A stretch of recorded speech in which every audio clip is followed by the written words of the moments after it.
Hello friends, आपल्या सर्वांची आवडती मालिका हळद रुसली कुंकू हसलं या मालिकेच्या आजच्या शुक्रवार 17 एप्रिलच्या एपिसोडमध्ये आजपर्यंतचा सगळ्यात भारी ट्विस्ट आलाय, ज्याची आपण कधी अपेक्षाही केली नव्हती. मग नेमकं असं घडलंय तरी काय? तर फ्रेंड्स, आजच्या एपिसोडमध्ये बाळजाबाई रांगणे पाटलांच्या वाड्यावर परत आली आहे. आणि फक्त परतच आली नाहीये, तर चक्क तिने हे सिद्ध करून दाखवलंय की हा वाडा तिच्या मालकीचा आहे. रांगणे पाटलांचं हे घर तिच्या नावावर आहे. आणि मग तिने वकिलांना सुद्धा बरोबर आणलं होतं. घराची कागदपत्र घरी आणली होती. आणि ही कागदपत्र पाहून कृष्णा, दुष्यंत, आढराव सगळ्यांना जबर धक्का बसलाय. आणि आता बाळजाबाईने चक्क कृष्णा, दुष्यंत, आढराव, अनुसूया, समर या सगळ्यांना घराबाहेर काढलंय. या घरची मालकीन मी आहे. या घरात फक्त मी आणि दुष्यंत राहणार. सगळ्यांनी घराबाहेर निघायचं असा आदेशच तिने सोडलाय. आणि दुष्यंत काय तिच्यावर घरात राहणार नाही. त्यामुळे आता या घरात फक्त एकटी बाळजाबाई राहणार आणि सगळे घराबाहेर पडले आहेत. मग हे सगळं नेमकं घडलं तरी कसं आणि पुढे काय होणार हे जाणून घेण्यासाठी हा व्हिडिओ शेवटपर्यंत नक्की पहा. फ्रेंड्स, आजच्या एपिसोडच्या सुरुवातीलाच कृष्णा आणि दुष्यंत त्यांच्या रूममध्ये एकाच ताटात जेवण करत असतात. सगळ्यात आधी कृष्णा ही दुष्यंतला गोडाचा घास भरवते आणि म्हणते, अहो, हा गोडाचा घास तुमच्यासाठी. आज तुम्ही कारखान्याचे आणि डेअरीचे चेअरमन झाला त्यासाठी. दुष्यंतला आनंद होतो आणि मग दुष्यंत सुद्धा कृष्णाला घास भरवतो. सरपंचबाई, हा घास तुमच्यासाठी. आज तुम्ही सरपंचाच्या कामाला दणक्यात सुरुवात केली म्हणून. कृष्णालाही आनंद होतो. कृष्णा दुष्यंतला विचारते, दुष्यंत सरकार, आता तुम्ही कारखाना आणि डेअरीचे चेअरमन झाला आहात, म्हणजे तुम्ही खूप बिझी होल ना. तुम्हाला रात्रंदिवस काम करावं लागेल. तुम्हाला आता काय माझ्यासाठी वेळच मिळणार नाही. तर दुष्यंत म्हणतो, नाही ग कृष्णा, असं काहीच होणार नाही. मी तुझ्यासाठी वेळ काढेल आणि मला काय रोज रोज तेथे कारखान्यात आणि डेअरीमध्ये जायची गरज नाही आहे. कृष्णा म्हणते, हो, ते मग बरं झालं, कारण तुमच्या जीवावरच हा इतका मोठा विडा उचलला मी सरपंचपदाचा. आणि मला आता काहीच काम कळत नाही आहे. एकदा का सवय झाली, सगळी कामं मी एकदा करून पाहिली की मला जमतील. तोपर्यंत तुम्ही माझ्याबरोबरच राहा. दुष्यंत म्हणतो, हो हो, म्हणजे मी तर माझ्या कामात बिझी नाही होणार, पण तू तुझ्या कामात बिझी होशील. तर कृष्णा म्हणते, अहो असं काय बोलताय? एकदा गावातली कामं झाली का मी तुमचीच आहे. तर दुष्यंत म्हणतो, असं का? म्हणजे गावातली कामं झाल्यावर तू माझी आहे? नाही नाही, तू मला नेहमी माझी पाहिजे. असं म्हणून दुष्यंत हा जेवण करता करताच कृष्णाच्या जवळ येतो. कृष्णा खूप लाजते आणि म्हणते, दुष्यंत सरकार, थोडा धीर धरा, दरवाजा उघडाच आहे. पण दुष्यंत काही ऐकत नाही आणि तेवढ्यात कृष्णाचा मोबाईल वाजतो. दुष्यंत म्हणतो, कृष्णा कशाला फोन उचलतीये? सांग, आम्ही जेवण करतोय. पण कृष्णा फोन उचलते आणि म्हणते, हॅलो हॅलो. आवाज काही येत नाही. त्यामुळे कृष्णा ही फोनवर बोलायला बाहेर निघून जाते. दुष्यंत तिला थांबवत असतो, पण कृष्णा काय ऐकत नाही. आणि दुष्यंत विचार करतो, काय खरं नाही आता सरपंचबाईचं. या सरपंच पदाच्या कामात कृष्णाचं माझ्याकडे दुर्लक्ष होणार. दुष्यंतराव, तुमचं काही खरं नाही, असं दुष्यंत म्हणतो. आणि मग दुसरा दिवस उजाडतो. अनुसूया ही मस्त बाळजाबाईच्या खुर्चीत आरामात बसलेली असते, कसला तरी विचार करत. आणि तेवढ्यात समर फाईल घेऊन तेथे येतो आणि जोरात त्या फाईल जमिनीवर आपटतो. अनुसूया खूप चिडते आणि विचारते, समर, हे सगळं काय? तर समर म्हणतो, आय, तुला दिसत नाही का हे सगळं काय चाललंय? माझा हक्क मला मिळत नाहीये. मला ते कंत्राट, शेती, ते पोल्ट्री फार्म अशी थुकरट कामं दिली आहेत. आणि त्या दुष्यंतला ती कारखाना आणि डेअरीची मलाईवाली कामं, त्याचा दूध साखरेनं अभिषेक होणार आणि मी तेथे कोंबड्यांची घाण काढत बसू का? मला एक रुपयाचा फायदा होणार नाही या कामामध्ये. अनुसूया खुदा खूप चिडलेली असते. समर चिडून म्हणतो, आय, मी या घरचा थोरला मुलगा हाय. सगळे अधिकार मलाच मिळाले पाहिजे. सगळ्यात मोठा हक्क मलाच मिळायला पाहिजे. अनुसूया त्याला समजावून सांगते, समर, थोडा शांत हो. 26 वर्ष आपण वाट पाहिलीये या सगळ्या हक्कासाठी, या ऐशो आरामासाठी, आणि आता तू अचानक असा का वागतोय? समर चिडून म्हणतो, तेच तर म्हणतोय मी आहे. 26 वर्ष वाट पाहिलीये, अजून किती वाट पाहायची? अजून मी वाट नाही पाहू शकत. अनुसूया म्हणते, समर, हळू बोल. भिंतींना सुद्धा कानं असतात आणि एवढ्या लवकर आपला खरा चेहरा सगळ्यांसमोर यायला नको. आणि मी तुला एवढंच सांगतेय, थोडा धीर धर. या सगळ्यांवर आपलाच हक्क आहे. आपण आता या घरात आलोय, या ऐशोआरामात जगतोय. तुला मोठी आणि सगळ्यात चांगली जबाबदारी पाहिजे ना, ती मी मिळवून देते. पण आता थोडा धीर धर. एवढी घाई करू नकोस. समर शांत होतो. अनुसूया त्याला समजावून सांगते आणि त्या जयकांतपासून लांब राहा. एक नंबरचा लांडगा आहे तो लांडगा. कधी तुझे कान भरून तुझी शिकार करेल ना, तुला सुद्धा कळायचं नाही. समरला हे पटतं आणि समर शांत होतो. अनुसूया त्याला शांत करते. परंतु अनुसूया गेल्यानंतर सुद्धा समरच्या डोक्यात तिडीकच गेलेली असते. त्याला हे सगळं लवकरात लवकर हवंय. आता कोणताही धीर संयम ठेवण्याची त्याची इच्छा नाहीये. आणि मग गावात बाळजाबाईच्या घरातच ग्रामसभा भरते. कृष्णा ही सरपंचाच्या पदावर खुर्चीवर बसलेली असते. दुष्यंत तिच्या बाजूला उभा असतो आणि सगळे गावकरी जमलेले असतात.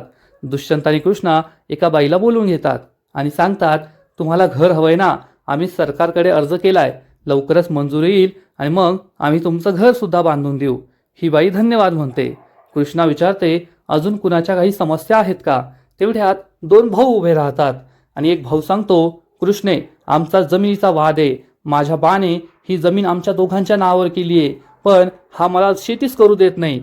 तर दुसरा भाऊ म्हणतो, का तुला शेती करू देऊ?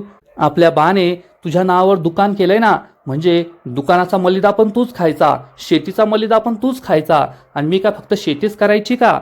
आणि या दोघांमध्ये चांगलंच भांडण रंगतं. हे दोघेही भांडू लागतात. कृष्णा आणि दुष्यंत एकमेकांकडे पाहतात की हे जमिनीचे वाद कधी संपायचे नाही. आणि मग कृष्णा या दोन भावांना शांत करते आणि ज्याच्या नावावर दुकान आहे त्याला विचारते, काय हो भाऊ, तुमच्या बापाने तुमच्या नावावर दुकान केलंय ना, मग काय तुम्हाला प्रॉब्लेम आहे? तर हा माणूस सांगतो, अगं कृष्णे, आजकाल दुकानातून खरेदी कोण करतं? सगळे मोठ्या मोठ्या मॉलमधून खरेदी करतात. मग दुकान चालतंय का? पोट भरणं सुद्धा अवघड आहे. नाहीतर मी कशाला इथे मरायला आलो असतो शेतीचा हिस्सा मागायला. कृष्णाला आणि दुष्यंत सुद्धा हे पटतं. कृष्णा ही दुसऱ्या भावाला समजावून सांगते, अहो दादा, कशाला तुम्ही वाद करताय? आयुष्य खूप छोटं आहे, पण तेवढंच सुंदर सुद्धा आहे. आणि या वादामध्ये भांडणामध्ये तुम्ही ते वाया घालवताय. आणि आठवा, तुम्ही दोघे सख्खे भाऊ आहात. लहानपणापासून एकाच ताटात जेवण करून मोठे झाले आहात. मग आता कशाला भांडताय? आता दोघांनी दोन्ही काम करा. दुकान चालवा, शेती चालवा आणि अर्धे अर्धे पैसे वाटून घ्या. सुखाने राहा. वाद करून काही फायदा नाहीये. कोर्ट कचऱ्या होतील, तुमचे पैसे जातील, आयुष्याचं दुःख होईल, तुमच्या आयुष्यात शांती राहणार नाही. त्यापेक्षा समजूतदारपणे घ्या आणि एकमेकांशी हात मिळवा. या दोन्ही भावांना हे पटतं आणि हे दोन्ही भाऊ यासाठी तयार होतात, हात मिळवतात. त्यामुळे सगळ्यांनाच आनंद होतो. दुष्यंत, कृष्णा खुश होतात, गावकरी सुद्धा टाळ्या वाजवतात. पण त्याच वेळेस एक मोठं संकट त्यांच्या दरवाजावर येतं. चक्क बाळजाबाई तेथे पोहोचते. दरवाजावर लिहिलेलं असतं, 24 तास सरपंचाचे घर गावच्या न्यायनिवाड्यासाठी खुले राहील.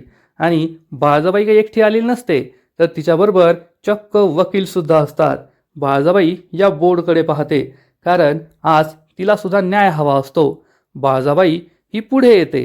कृष्णा विचारते, अजून कोणाला न्याय हवाय का? तेवढ्यात बाळजाबाई हात वर करते आणि म्हणते, मला न्याय हवाय. बाळजाबाईला पाहून सगळ्यांना जबर धक्काच बसतो. कृष्णा, दुष्यंत, गावकरी यांना कळतच नाही की बाळजाबाई येथे कशासाठी आली आहे. आणि मग बाळजाबाई आणि वकील हे दोघेही पुढे पुढे येतात. जयकांत चांगलाच खुश होतो की काकी साहेब परत आलीये. दुष्यंत चिडून विचारतो, तू येथे काय करतेयस? तुझी हिंमत कशी झाली येथे येण्याची? आणि तेवढ्यात कृष्णा ही बाळजाबाईकडे रागारागाने पाहते. बाळजाबाई ही वकिलाकडून काही कागदपत्र घेते आणि कृष्णाच्या हातात देते आणि म्हणते, मी येथे न्याय मागण्यासाठी आली आहे. कारण सरपंचबाई, तुम्ही मला माझ्या घरातून बाहेर नाही काढू शकत. हे घर माझं आहे, माझ्या नावावर आहे, माझ्या मालकीचं आहे. हे ऐकून कृष्णा, दुष्यंत, गावकरी सगळ्यांना जबर धक्काच बसतो. बाळजाबाई कृष्णाच्या हातात ही कागदपत्र देते. कृष्णात काही कळत नाही. कृष्णा दुष्यंतकडे ही कागदपत्र देते. दुष्यंत ही सगळी कागदपत्र पाहतो आणि त्यालाही जबर धक्काच बसतो. कृष्णा त्याला विचारते, हे खरंय का? दुष्यंत हो म्हणतो. आणि मग बाळजाबाईचा स्वॅगच वेगळा असतो. बाळजाबाईमध्ये फुल कॉन्फिडन्स आलेला असतो आणि बाळजाबाई ही चक्क कृष्णाच्या खुर्चीवर जाऊन बसते. कृष्णा आणि दुष्यंतला खूप राग येतो आणि मग बाळजाबाई कृष्णाला विचारते, काय सरपंचबाई, खरंय की नाही? हे घर माझ्या नावावर आहे आणि तुम्ही मला माझ्याच घरातून बाहेर काढलं. तुम्ही हे करू शकत नाही. हा न्याय नाही, अन्याय आहे. आणि तुम्ही तर संपूर्ण गावावर न्याय करताना मग माझ्यावर अन्याय कसा केला? कृष्णाला काय बोलावं हे समजतच नाही. आणि मग बाळजाबाई ही सगळ्या गावकऱ्यांना म्हणते, ए गावकरी, चला निघा आपापल्या घरी, सभा बरखास्त झालीये. गावकरी खूप घाबरतात आणि तेथून निघून जातात. तेवढ्यात आढराव, समर, अनुसूया तेथे पोहोचतात आणि आढराव विचारतात, काय रे कृष्णे, काय झालं? गावातली लोक कुठे गेली? तेवढ्यात दुष्यंत त्यांना इशारा करतो. आढराव बाळजाबाईला पाहतात आणि त्यांच्या तळपायाची आग मस्तकातच जाते. आढराव विचारतात, ही काय इथे करायलीये? हे बाळजा, तुझी हिंमत कशी झाली सरपंचाच्या खुर्चीवर बसण्याची? चल निघ इथून, चल निघ इथून. तर बाळजाबाई म्हणते, ओ आढराव, थंड घ्या. तुम्ही या घरच्या मालकीनंच घराबाहेर काढताय का? आढरावांना जबर धक्काच बसतो. बाळजाबाई म्हणते, हे घर माझ्या नावावर आहे. मी या घरची मालकीण आहे आणि तुम्ही मला इथून बाहेर नाही काढू शकत. आढरावांचा विश्वासच बसत नाही. दुष्यंत त्यांना घराचे पेपर दाखवतो. आढराव हे सगळी कागदपत्र पाहतात आणि या कागदपत्रांवर आढरावांच्या सह्या सुद्धा असतात. त्यांनी स्वतःच हे संपूर्ण घर बाळजाबाईच्या नावावर केलेलं असतं. आढराव म्हणतात, नाही रे दुष्यंत, ही खोटी कागदपत्र आहे. मी असं कधी केलंच नाहीये. मी हे घर हिच्या नावावर कधी करू शकत नाही. ही फसवती आपला, काहीतरी कट कारस्थान करतीये. तर बाळजाबाई म्हणते, हो आढराव, कशाला घसा ताणताय? अहो, दारू पिल्यावर तुम्ही काय काय केलंय मला विचारा ना. आढरावांची बोलतीच बंद होते. बाळजाबाई सांगते, आढरावांनी स्वतः हे घर माझ्या नावावर केलंय. मी या घरची मालकीण आहे आणि आता मी याच घरात राहणार. या घरावर फक्त माझा आणि दुष्यंतचा हक्क आहे. तुम्ही सगळे निघा घराबाहेर. असं म्हणून बाळजाबाई ही सगळ्यांना घराबाहेर काढते. समर, अनुसूयाच्या पायाखालची जमीनच सरकते. कालपर्यंत ज्यांचा माज हा वाढलेला होता, आज त्यांची चांगली जिरते. त्यांना काय करावं ते समजतच नाही. आढरावांचा सुद्धा विश्वास बसत नाही की आपण हे काय करून बसलोय. बाळजाबाई ही सगळ्यांना घराबाहेर जायला सांगते. त्यामुळे दलपत, जयकांत, मैनावती खूप खुश होतात.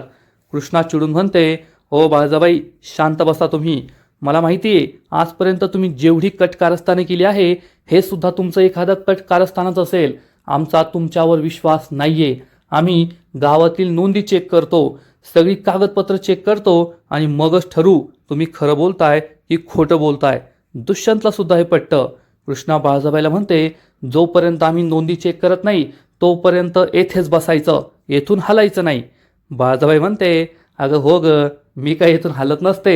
मी येथे राहायला आलीये आणि येथेच राहणार. कृष्णा आणि दुष्यंत हे दोघीही नोंदी चेक करायला जातात आणि मग बाळजाबाई मैनावतीला म्हणते, ए मैनावती, चल माझ्यासाठी चहा टाक. मैनावती विचारते, मी टाकायचा का? बाळजाबाई तिच्याकडे रागारागाने पाहते. मैनावती चहा टाकायला जाते. कृष्णा आणि दुष्यंत घरातील एका रूममध्ये येतात, जेथे गावातील सगळी कागदपत्र ठेवलेली असतात आणि मग गावातील सगळ्या मालमत्तेच्या नोंदी ते चेक करत असतात. आणि तेवढ्यात दुष्यंतला ही नोंद सापडते. बाळजाबाई जे काही बोलतीये ते अगदी खरं आहे. आढरावांनी संपूर्ण घर, वाडा बाळजाबाईच्या नावावर केलेला असतो. बाळजाबाईच या घराची मालकी नसते. कृष्णा विचारते, अहो काय झालं? तर दुष्यंत सांगतो, कृष्णा, आई खरं बोलतीये. आढरावांनी संपूर्ण वाडा तिच्या नावावर केलाय. तीच या घरची खरी मालकीण आहे. ती कागदपत्र खरी आहेत. कृष्णाला सुद्धा जबर धक्काच बसतो. आता काय करावं हा प्रश्न कृष्णाला पडतो. आणि मग इकडे बाहेर मैनावती बाळजाबाईला चहा आणून देते. बाळजाबाई म्हणते, अगं मैनावती, काय सांगू तुला, सकाळपासून मी चहाच पिले नव्हते. चहा प्यायची इतकी तल्लप लागली होती आणि घरचा चहा म्हणजे घरचा चहा. बाळजाबाई चहा पिते. आढराव, अनुसूया, समरला खूप राग येतो. पण पहिलाच घोट बाळजाबाई पिते आणि थुकून टाकते आणि विचारते, काय ग मैनावती, हे काय बासुंदी बनवून ठेवलीये? असला कसला चिखल बनवून ठेवलाय हा? मी एक दिवस घराबाहेर काय गेले, घरच्या चहाची चवच बदलली. तर मैनावती सांगते, अहो मी नाही बनवलाय, थोरल्या जाऊबाईंनी बनवलाय. आढरावांना आवडतो तसा सुंठ पावडर टाकून. बाळजाबाई या तिघांकडे पाहते आणि म्हणते, घरात लईच प्रेमाच्या उकळ्या फुटतायत जणू. जाऊ द्या, आता मी आले ना, सगळ्या उकळ्या या जागच्या जागी बसून जातील. आढराव आणि अनुसूया खूप चिडतात. समर सुद्धा चिडलेला असतो. तेवढ्यात कृष्णा आणि दुष्यंत परत येतात. बाळजाबाई विचारते, झाली का खात्री? कृष्णा चिडून म्हणते, बाळजाबाई, तुम्ही खूप मोठी फसवणूक केली आहे. आम्हाला माहिती आहे तुम्ही फसवणूक करून स्वतःच्या नावावर हे घर करून घेतलंय. तुम्हाला लाज नाही का वाटत? ज्या माणसाने तुम्हाला आसरा दिला तुम्ही त्यालाच फसवलं. तर बाळजाबाई म्हणते, ए गप ग, बस झालं तुझं प्रवचन नको देऊ. आता या घरची मालकीन मी आहे, कागदोपत्री मालकीन मी आहे. त्यामुळे आता तुम्ही सगळ्यांनी घराच्या बाहेर निघायचं. हे घर फक्त माझं आणि दुष्यंतचं आहे, बाकीचा कोणाचा या घरावर हक्क नाहीये. चला निघा घराबाहेर, असं म्हणून बाजाबाई ही चक्क सगळ्यांना घराबाहेर काढते. आढळराव, दुष्यंत, अनुसूया, समर सगळ्यांना जबर धक्काच बसतो. दुष्यंत खूप चिडलेला असतो आणि बाजाबाई म्हणते, तुम्ही सगळे या घरात आनंदाने राहत होता आणि मला तेथे झोपडीत ठेवलं होतं, पण आता तुम्ही सगळ्यांनी झोपडीत राहायचं. मी या घरात राहणार, मी या घरची मालकीने. आढळराव खूप चिडतात, चक्क बाजाबाईच्या अंगावर धावून जातात, पण दुष्यंत कृष्णा त्यांना थांबवतात. आढळराव म्हणतात, कृष्णे जाऊ दे, घेऊ दे तिला हे घर, कारण तिच्यासारखी वाईट बाई ना कितीही मोठ्या राजवाड्यात राहिली तरी सुद्धा त्याची झोपडीच होणार. आणि मला आता या राजवाड्याची, या राजमहालाची गरज नाहीये, कारण मला माझं संपूर्ण कुटुंब मिळालंय. माझी बायको माझ्याबरोबर आहे, माझी 2 मुलं माझ्याबरोबर आहे, माझी सुनबाई माझ्याबरोबर आहे. मी झोपडीत जरी राहिलो ना तरी त्याचा राजमहाल करेल आणि तेथे सुखाने राहील. मला येथे राहायची गरज नाहीये. अनुसूया, तू तयार आहेस का? अनुसूया म्हणते, होय अहो, तुम्ही जेथे तोच माझा राजमहाल. 26 वर्ष या संसाराचा गाडा मी एकटीच्या पाठीवर वाहिलाय. आता तुम्ही मला भेटले आहात तर मला या घराची ओढ नाहीये, फक्त वाईट वाटतंय, कारण याच घरात मी लग्न करून आले होते. मला असं वाटत होतं की याच घरात मी शेवटचा श्वास घेईल, पण ते आता शक्य होईल असं दिसत नाहीये. तुम्ही थांबा, मी आत्ता येते, असं म्हणून अनुसूया रडत रडत आतमध्ये निघून जाते. कृष्णाला खूप वाईट वाटतं. कृष्ण अनुसूयाच्या मागे मागे जाते. बाजाबाई मात्र चांगलीच खुश असते. अनुसूया आतमध्ये रडत रडत येते. कृष्णा तिच्या मागे मागे येते आणि म्हणते, थांबा सासूबाई, थांबा, ऐकून तरी घ्या. अनुसूया चिडून म्हणते, कृष्णे हे सगळं काय होऊन बसलं ग? मला तर असं वाटलं होतं 26 वर्षानंतर माझ्या आयुष्यात आनंद परत आलाय, सुख परत आलंय. आता मी माझ्या नवऱ्याबरोबर, माझ्या कुटुंबाबरोबर सुखाने राहील, पण हे सगळं काय होऊन बसलं?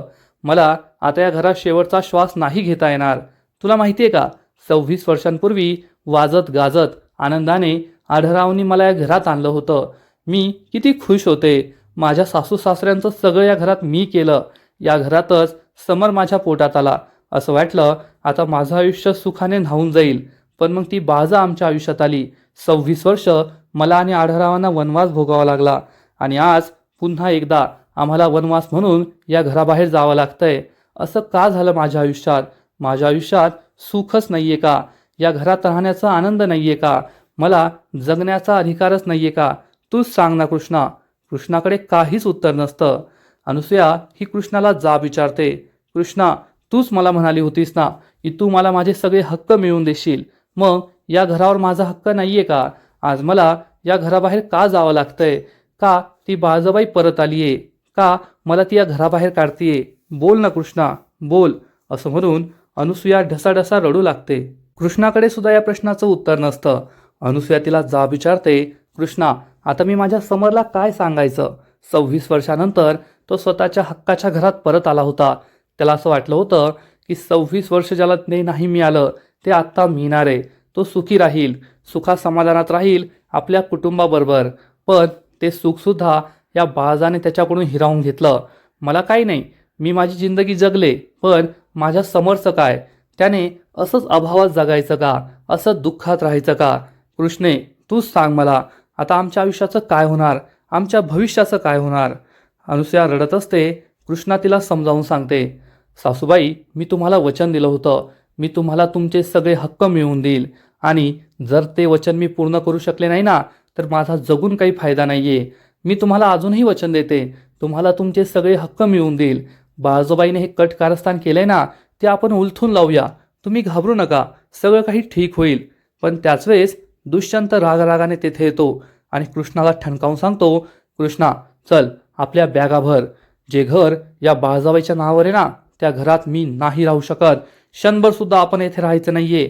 दुष्यंतला कृष्णा समजवण्याचा प्रयत्न करते, पण दुष्यंत काहीच ऐकत नाही आणि रागाने तेथून निघून जातो. आता या दुष्यंतला कसं समजावून सांगावं? काय करायचं? हे घर सोडून जायचं की या घरातच राहायचं? हाच प्रश्न कृष्णाला पडतो. कृष्णा खूप टेन्शनमध्ये आलेली असते आणि आजचा एपिसोड येथेच संपतो. फ्रेंड्स, हळद रुसली कुंकू हसलं या मालिकेचा आजचा एपिसोड खरंच खूप भारी होता, खूप इंटरेस्टिंग होता.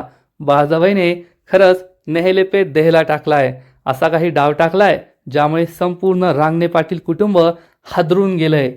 बाळजाबाई ही 26 वर्ष या प्रॉपर्टीवर नागिनीसारखी वेटोळा टाकून बसलेली होती आणि तिने हे केलं असणार यात काहीच शंका नाही. कारण कधी ना कधी आपल्यावर घात होऊ शकतो. त्यामुळे सगळी प्रॉपर्टी तिने स्वतःच्या नावावर करून घेतले. आता हेच उपकार झाले की तिने कारखाना, डेअरी, शेती, पोल्ट्री हे सगळं स्वतःच्या नावावर नाही करून घेतलंय, फक्त घरच स्वतःच्या नावावर केलं. नाहीतर या संपूर्ण रांगणे पाटील कुटुंबाला भीक मागण्याशिवाय दुसरा पर्यायच राहिला नसता. या मालिकेचा आजचा एपिसोड तर भारी होता, पण पुढील एपिसोड आणखीन भारी असणारे, आणखीन मोठा ट्विस्ट या मालिकेत येणारे. मग नेमकं घडणार तरी काय? तर फ्रेंड्स, हळद रुसली कुंकू हसलं या मालिकेच्या पुढील एपिसोडमध्ये आपण पाहू की बाळजाबाई ही सगळ्यांना घराबाहेर काढत असेल, पण दुष्यंतवर खुश असेल आणि म्हणेल, दुष्यंत आता टेन्शन घेऊ नको, हे घर आपलं आहे. पण दुष्यंत कसा हे आपल्याला माहिती आहे.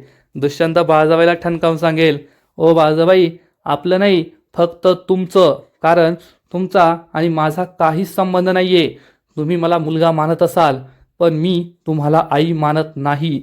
तुमची कट कारस्थानं, तुमचं खरं रूप समजल्यानंतर आपल्यात आई मुलाचं नातं राहिलेलं नाही आहे. त्यामुळे हे घर आपलं आहे असं म्हणू नका. तुमचा आणि माझा काही संबंध नाही आहे. त्यामुळे या घराचा आणि माझासुद्धा काही संबंध नाही आहे. तुम्ही खुशाल राहा तुमच्या या घरात, मला या घरात राहायचं नाही. असं म्हणून दुष्यंत हा रागारागाने तेथून निघून जाईल. बाळजाबाईला जबर धक्काच बसणार आणि मग दुष्यंत हा आपल्या रूममध्ये येणार आणि बॅगमध्ये आपले कपडे भरत असेल. पण कृष्णाने ठरवलेलं असणार की बाळजाबाईने सांगितल्याप्रमाणे आपण हे घर सोडून जायचं नाही, तर या घरातच राहायचं आणि बाळजाबाईला धडा शिकवायचा. त्यामुळे कृष्णा ही दुष्यंतला समजवण्याचा प्रयत्न करेल. दुष्यंत सरकार, तुम्ही रागाच्या भरात चुकीचा निर्णय घेताय. ऐका माझं, हे घर सोडून आपण जायचं नाहीये. कारण आपण जर हे घर सोडून गेलं तर बाळजाबाईला रान मोकळं होईल. त्यापेक्षा आपण याच घरात राहून बाळजाबाई विरुद्ध लढूया आणि बाळजाबाईला सुद्धा न्याय आपण द्यायलाच पाहिजे ना. कारण एक गावची सरपंच म्हणून मला प्रत्येक गावकऱ्याला समान न्याय द्यावा लागेल. तो गावकरी माझा दुश्मन आहे, माझा शत्रू आहे की माझा मित्र आहे, हे न पाहता न्याय देणं हेच माझं कर्तव्य आहे. दुष्यंतला सुद्धा हे पटणार. म्हणजे बाळजाबाईला घरात राहू देणं हे सरपंच म्हणून कृष्णाचं कर्तव्य आहे, तिला न्याय मिळवून देणं. पण त्याच वेळेस बाळजाबाईची कट कारस्थानं हाणून पाडणं, तिच्या मनासारखं न होऊ देणं हे सुद्धा कृष्णाचं कौटुंबिक कर्तव्य आहे, एक घराची सून म्हणून कर्तव्य आहे. आणि कृष्णा हे कर्तव्य नक्कीच पूर्ण करेल यात शंका नाही. दुष्यंत आणि कृष्णा हे घरातच राहण्याचा निर्णय घेतील.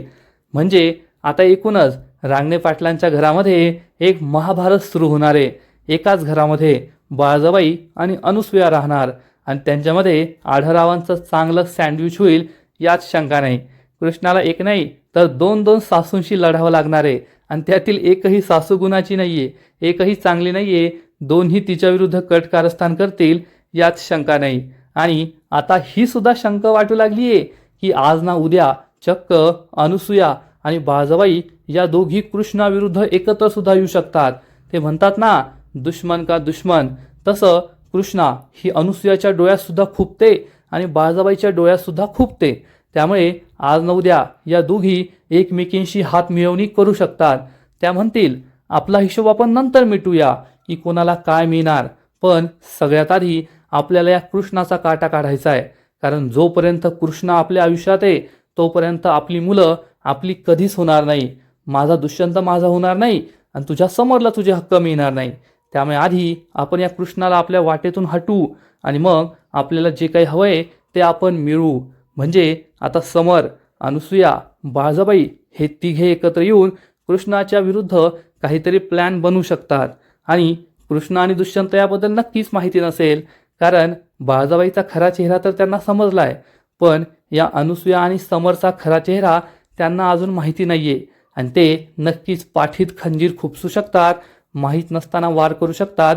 जो वार त्यांच्या वर्मी लागणार एवढं मात्र नक्की. तर फ्रेंड्स, तुम्हाला हा ट्विस्ट आवडला आहे का? बाळजाबाईची एंट्री आवडली आहे का? नक्कीच कमेंट करून सांगा. आणि हळद रुसली कुंकू हसलं या मालिकेचे असेच नवीन नवीन एपिसोड, नवीन नवीन अपडेट सर्वात आधी पाहण्यासाठी व्हिडिओला लाईक करा, शेअर करा, चॅनलला सबस्क्राईब करून बेल आयकॉनवर क्लिक करा. म्हणजे या मालिकेचे नवीन नवीन एपिसोड तुम्हाला सर्वात आधी पाहायला मिळतील.